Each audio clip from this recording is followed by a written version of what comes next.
Isang viral na video ang nagdulot ng mga alalahanin hinggil sa paraan ng pag-aresto ng mga tauhan ng LTO-7 sa isang lalaki sa isang operasyon ng pagpapatupad ng batas sa lalawigan ng Bohol. Nangyari ang insidente noong umaga ng February 28 sa barangay Tawala, Panglao habang ang lalaki ay nagmamaneho ng kanyang motorsiklo. Ang video ay kumalat na sa social media ay nagpapakita ng mga tauhan ng LTO na pinipilit pababain ang lalaki mula sa kanyang motorsiklo.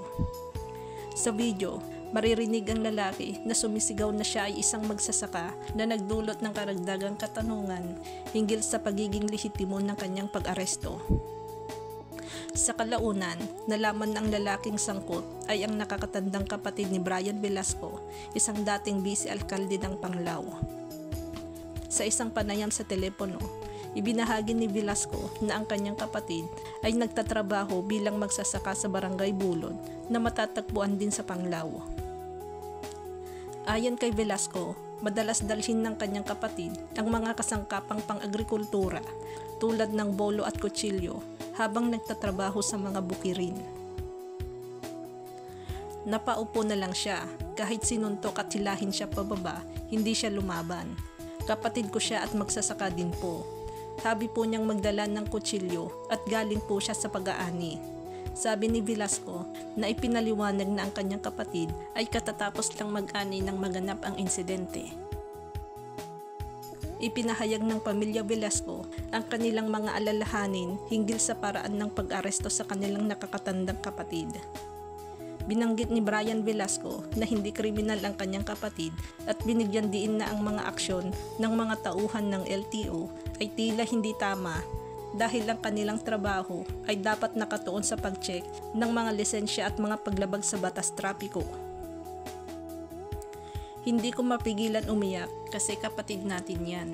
Hindi naman siya kriminal. Bakit ganun? Ganyan ginawa sa kanya.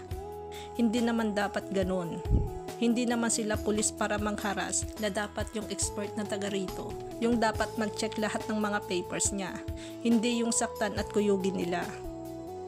Dagdag pa ni Velasco na ipinahayag na ang mga aksyon ng mga opisyal ay tila labis. Sa ngayon, nakumpirma ni Velasco ay nakakulong sa custodial facility ng Panglao Police Station, habang ang mga tauhan ng LTO ay iniulat na naghahanda ng reklamo. Ang pamilya Velasco ay nag-iisip ding magsampa ng kaso laban sa mga nag-aresto. Nakipag-ugnayan na si Gobernador Erico Aristotol Omentado ng Bohol kay LTO-7 Director Glenn Galario upang ipabatid ang insidente at tiyakin ang nararapat na aksyon ay maisasagawa. Dagdag pa rito, tatawagin ng sangguniang manlalawigan ang task force na sangkot sa insidente para sa karagdagang investigasyon. Nanawagan ang provincial board para sa agarang pag-pull out ng mga tauhan mula sa Bohol. Bilang tugon sa insidente, naglabas ng pahayag ng LTO-7 noong February 28. Ipinahayag ni Director Glenn Galario ang kanyang pasensya hinggil sa nakakabahalang kalikasan ng insidente at humingi ng paumanhin para sa anumang alalahanin na dulot nito sa publiko.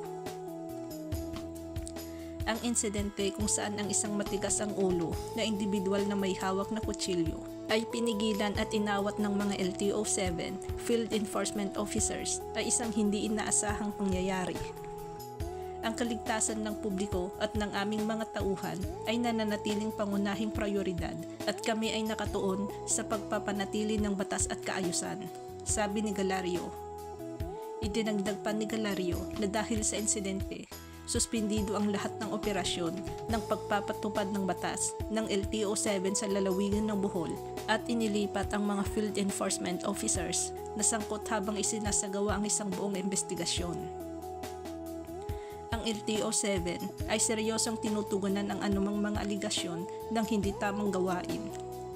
Kaya naman, agad naming sisimulan ang isang investigasyon hinggil sa mga aksyon ng mga LTO-7 Field Enforcement Officers na sangkot sa insidente.